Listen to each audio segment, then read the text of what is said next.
Hey guys, Peter here to do an album review. Today I'm here to tell you about the latest from Dee Snider, Leave a Scar, out July 30th on Napalm Records. This album has 12 tracks, 47 minutes in length, and this is his 5th solo album. Now, the structure of this album is really pragmatic from a perspective that it doesn't really give you a chance to breathe. It doesn't really give you a chance to pause. It's an album that feels like it's always moving. The speeds may change from track to track. The perception may change from song to song. But it's an album that's very continuous in its fluidity and its approach and its design. You don't get really a break until you reach the end of the album, where you have the ballad Stand, a song that, when you look at the way it's constructed, when you look at the lyrical content, it really is a synopsis of what the whole record had to offer up until that point.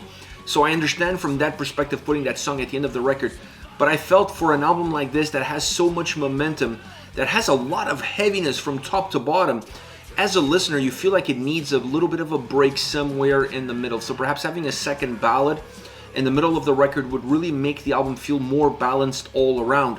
This way, it's just a very fast-moving record. At least that's the perception that you get. So at times, at least when you start to get to the end of the record, you start to feel like the train is leaving without you. Like it's been so hard for you to keep up and keep with the pace of the overall album, of the overall experience, that you just feel a little bit left behind when you reach the later stages of the album. So having a ballad in the middle would totally help. I don't know if Stand would have been that ballad, because I really feel like this song has to come at the end of the record, once again because of the lyrical content and because of the construction that it has. Once you get into the soundscape, this album has a lot of everything. It has a lot of the past classic heavy metal, but it also has a lot of the modern touches in it. They were not afraid to go outside the box and bring in influences from genres that you would not necessarily expect on an album like this. The spinal cord is still classic heavy metal, classic hard rock, but there's a lot more to it than just that, and that allows the album to have a lot of different faces from song to song, but always keep that fast-moving pace that it has, and allows it to have also a little bit more heaviness all around. They really spread out that heaviness throughout this record, making it feel a little bit more cohesive from a soundscape perspective. Within that soundscape, there are 3 pillars that really holds this album together in terms of the consistency that they give and the quality of approach. And that is the drums, the bass, and the guitars.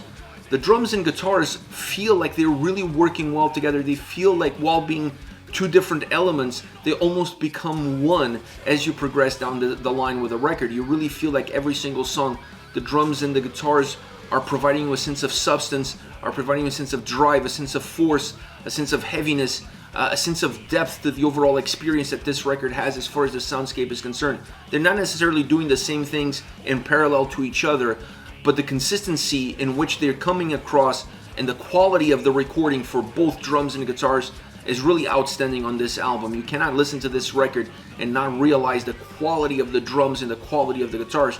You look at the solo sections on this album, they always felt like they added value to the songs. They always felt like they added substance, they added something of quality to the way the song was constructed and the way the song is delivered.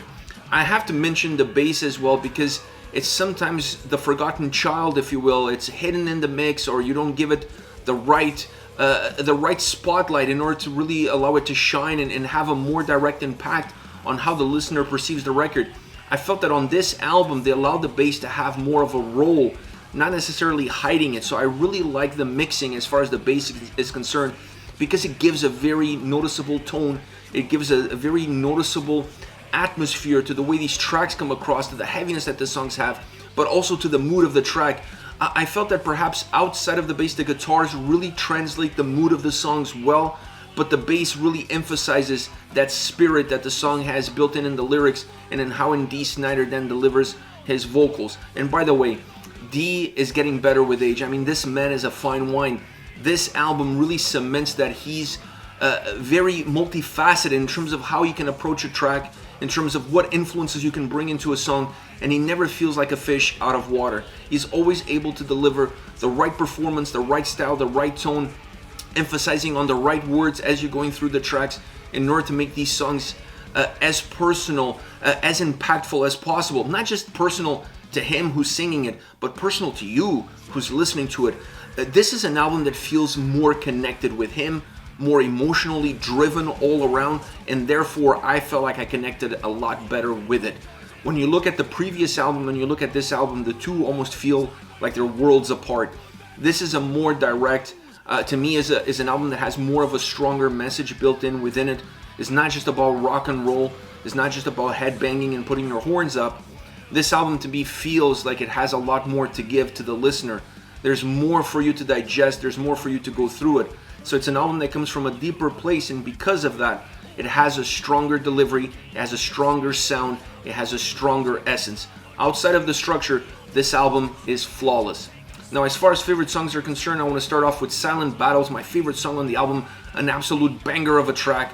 I love the more linear verses, heavy, methodic, and then the more explosive chorus, both musically and vocally. Very catchy, very hooky, simple lyrics adding to that catchiness and hookiness of the chorus. Great solo that really pulls from the energy and the melody and the construction of the song and allows it to get a little bit bigger, it allows it to get it a little bit stronger. So I love how the solo comes together in this track, but overall this is a banger of a track.